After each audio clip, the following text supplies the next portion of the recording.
Saudações a vocês que acompanham este canal, sejam bem-vindos ao PLME 26. Vamos continuar com nossa série dedicada a leituras comentadas do Manual de Epicteto, como sempre fazendo uso da tradução de Aldo Di Nucci e Alfredo Julian. Você pode ver mais detalhes a respeito desta tradução, como a transcrição do trecho que será lido daqui em instantes, aqui embaixo na descrição do vídeo. Também na descrição do vídeo temos um link para um formulário que você pode preencher caso tenha interesse em fazer aulas de inglês comigo. Além disso, eu peço o seu like, a sua recomendação, o seu compartilhamento, sua inscrição. Vamos tentar nos engajar um pouco mais com este canal e fazer esta mensagem chegar a outras pessoas, se possível. Então vamos aqui ler a continuação e final da entrada 33. Seria entrada 33, subcapítulos de 10 a 16. Não é necessário ir frequentemente aos espetáculos, mas, se surgir uma ocasião propícia, não mostres preocupação com ninguém, senão contigo mesmo. Isto é, quere que aconteçam somente as coisas que acontecerem, e que vença somente o vencedor, pois assim tu não te farás entraves. E abstente por completo de gritar, rir de alguém ou comover-te. Uma vez tendo saído do espetáculo, não fales muito sobre o que lá se passou, na medida em que isso não leva à tua correção, pois, a partir de tal ação, será evidente que admiraste o espetáculo. 33.11 agora. Nem ao acaso, nem prontamente vás às palestras dos outros, mas, se fores, guarda um caráter ao mesmo tempo reverente, equilibrado e cordial. 33.12. Quando fores te encontrar com alguém, sobretudo algum entre os que parecerem proeminentes, indaga a ti mesmo o que Sócrates ou Zenão fariam em tais circunstâncias, e não te faltarão meios para agir convenientemente. 33.13. Quando fores encontrar alguém do grupo dos muito poderosos, considera a possibilidade de que não o acharás em casa, de que serás impedido de entrar, de que as portas se fecharão para ti, de que ele não te dará atenção. E se ainda assim for conveniente ir, vai. Mas suporta os acontecimentos e jamais digas a ti mesmo, isso não vale tanto, pois orientar-se pelas coisas exteriores é próprio do homem comum. 33.14. Nas conversas desiste de lembrar frequentemente ou frequente e desmedidamente as tuas ações e aventuras perigosas, pois não é prazeroso para os outros ouvir as coisas que te aconteceram quanto te é lembrá-las. 33.15. Desiste também de provocar risadas, pois tal atitude resvala na vulgaridade, como também pode fazer com que os teus próximos percam o respeito por ti.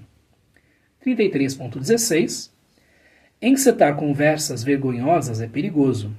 Quando isso ocorrer, se a ocasião for propícia, repreende quem se comporta assim. Se a ocasião não for propícia, mostra por meio do silêncio, do rubor e de um ar sombrio que estás descontente com a conversa. Então aqui nós temos mais sessões que nos trazem recomendações avulsas, recomendações estas aqui colocadas na entrada 33 ou capítulo 33. Se há um fio condutor desde a primeira entrada, que foi objeto do PLM passado, até todas estas que nós acabamos de ler, seria algo como exercícios de comedimento, exercícios da sofrosine, da temperança.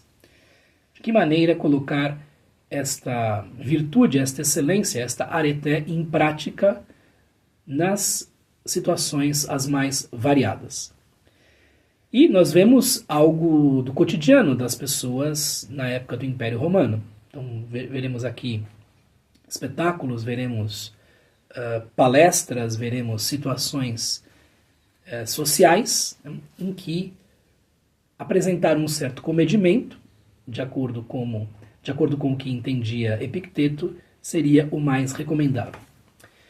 Retomando a primeira das sessões, não é necessário ir frequentemente aos espetáculos, mas, se surgir uma ocasião propícia, não mostres preocupação com ninguém senão contigo mesmo. Há aqui uma recomendação para que não se frequentem esses lugares. De um modo geral, os filósofos não viam com bons olhos os locais de divertimento público, porém, não há uma proibição de que se frequentem esses lugares. A preocupação dos filósofos parece ser, digamos assim, a contaminação com as emoções muito violentas das multidões e a contaminação por uma certa vulgaridade daquilo que era apresentado.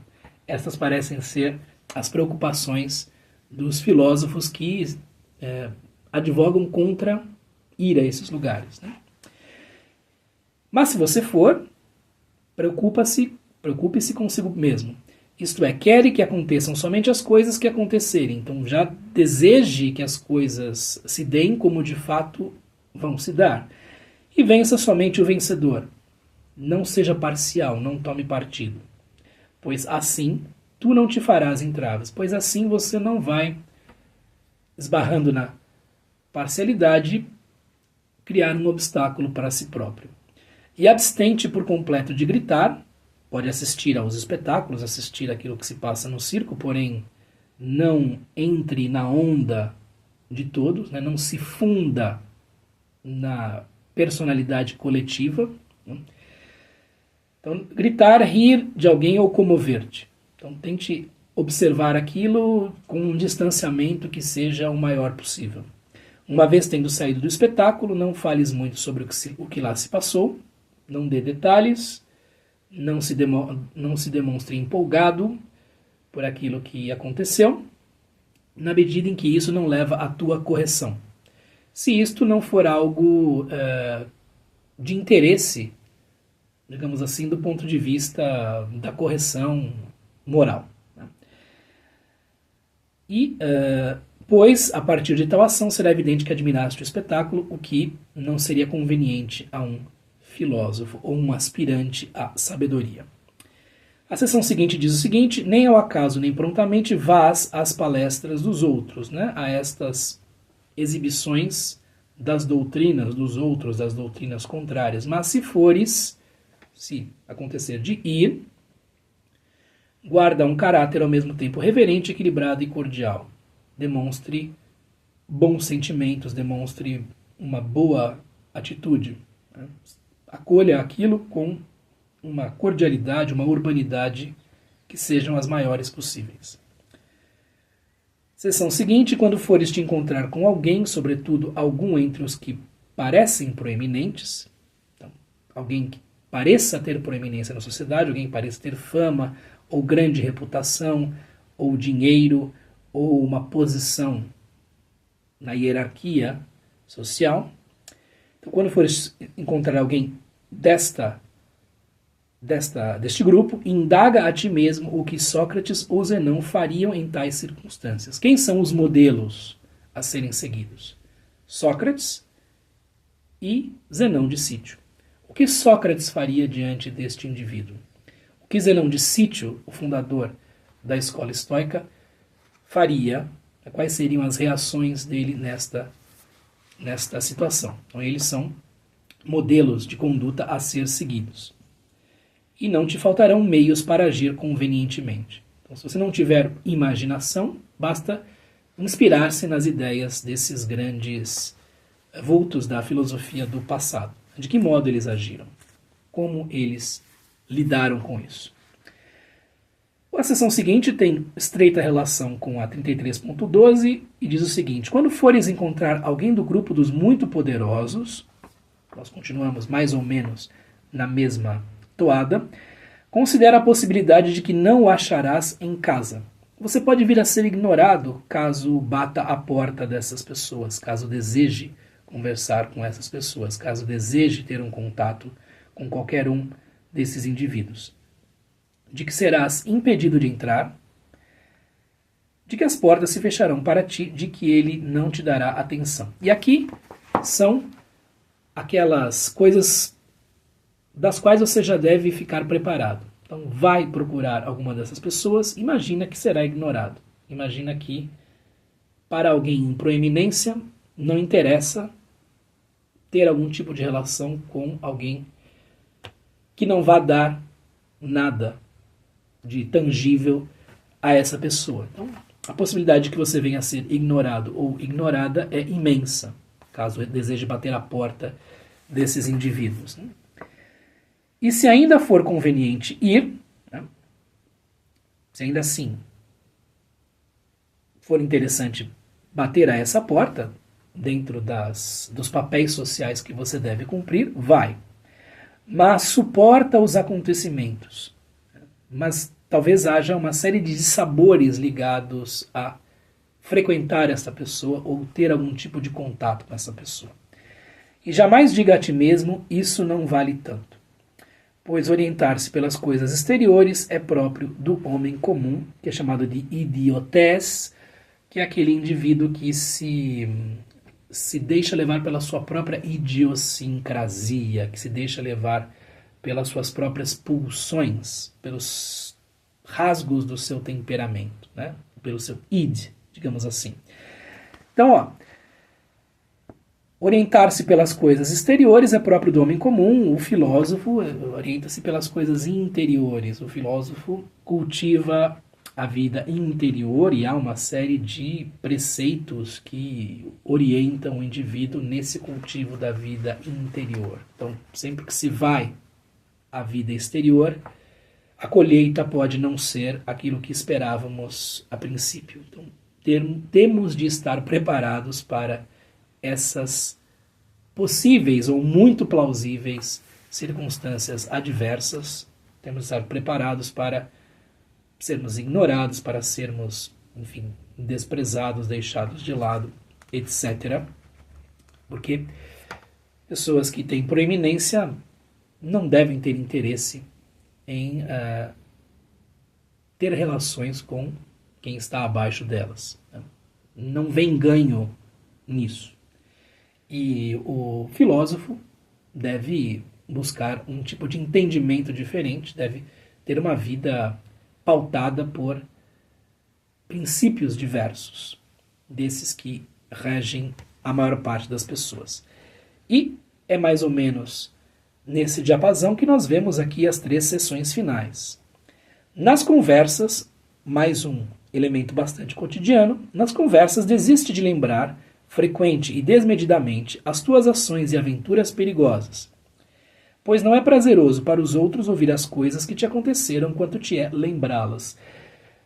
Então, quando for falar da sua própria vida, de fatos curiosos ou cheios de risco, aventura, lembre-se de que para você rememorar isso é algo muito interessante ou cheio de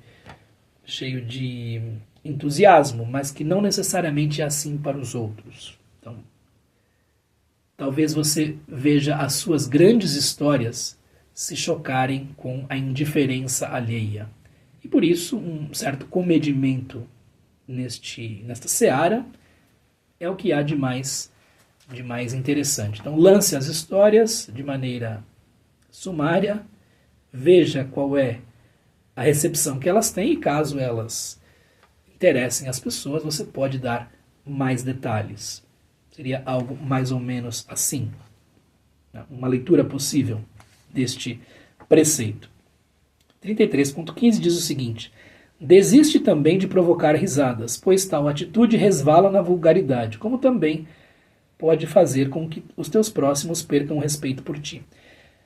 Bem, isto daqui já para mim é algo bastante complicado, mas o que eu imagino que Epicteto esteja trazendo à tona é que aqueles que querem provocar o riso a qualquer custo, muitas vezes caem na vulgaridade ou na mais desbragada injustiça, né?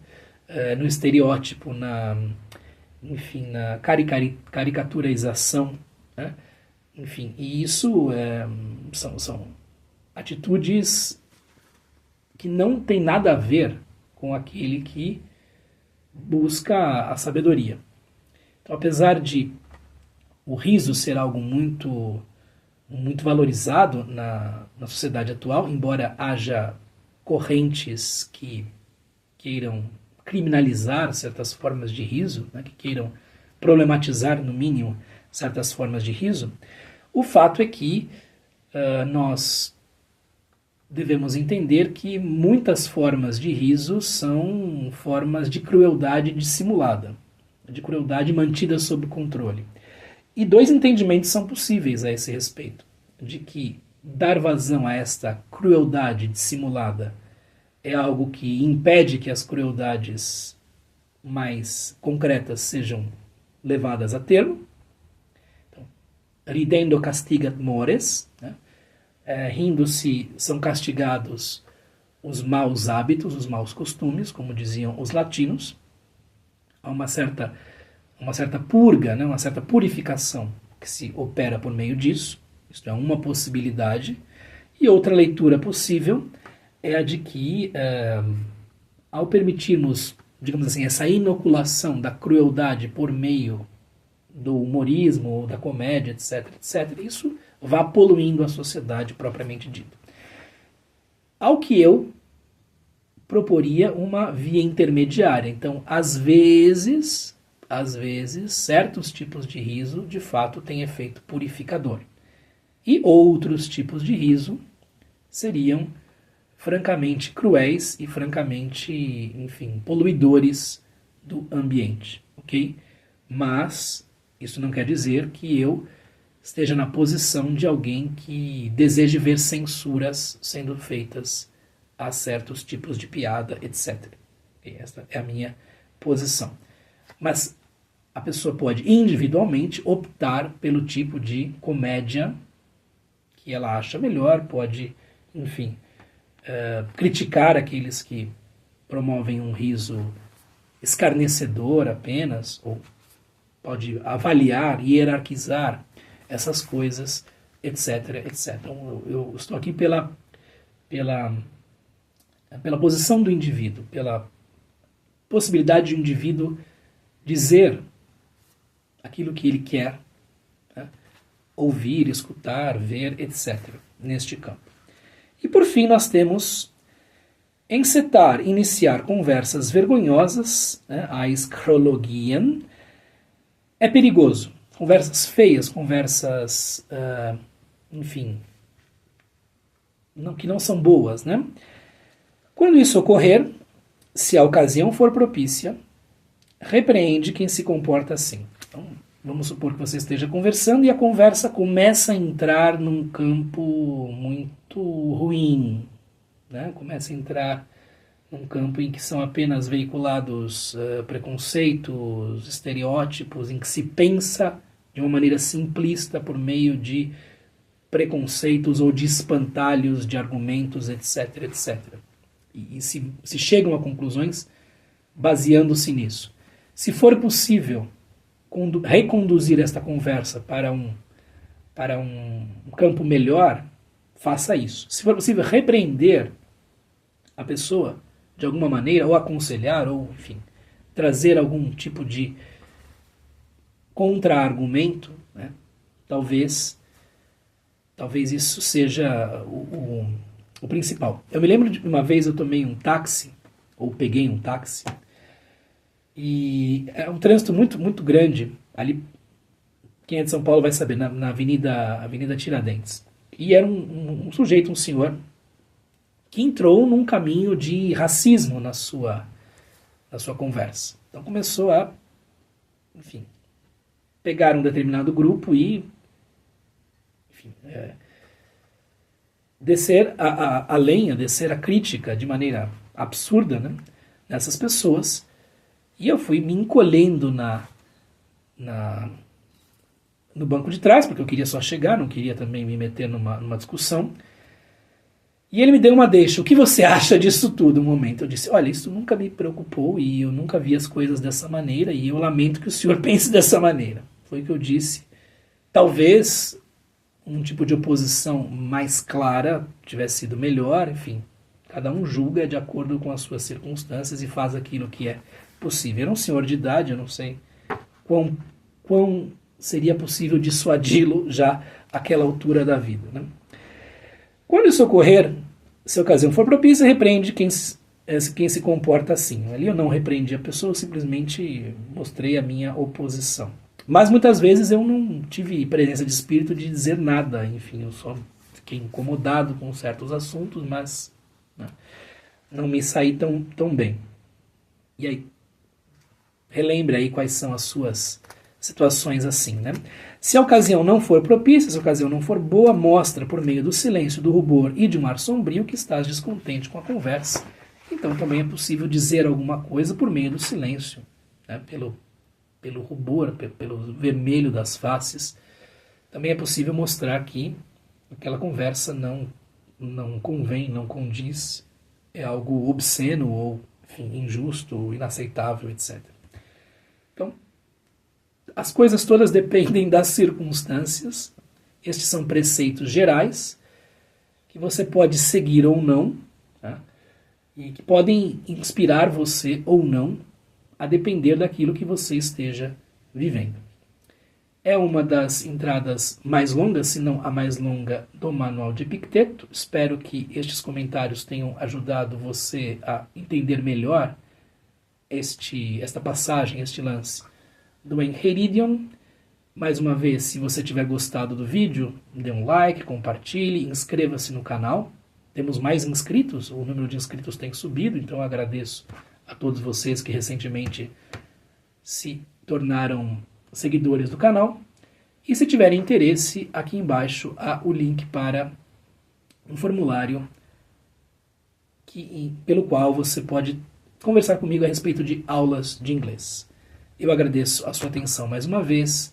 Nos vemos no próximo vídeo. Um abraço. Até mais. Tchau, tchau.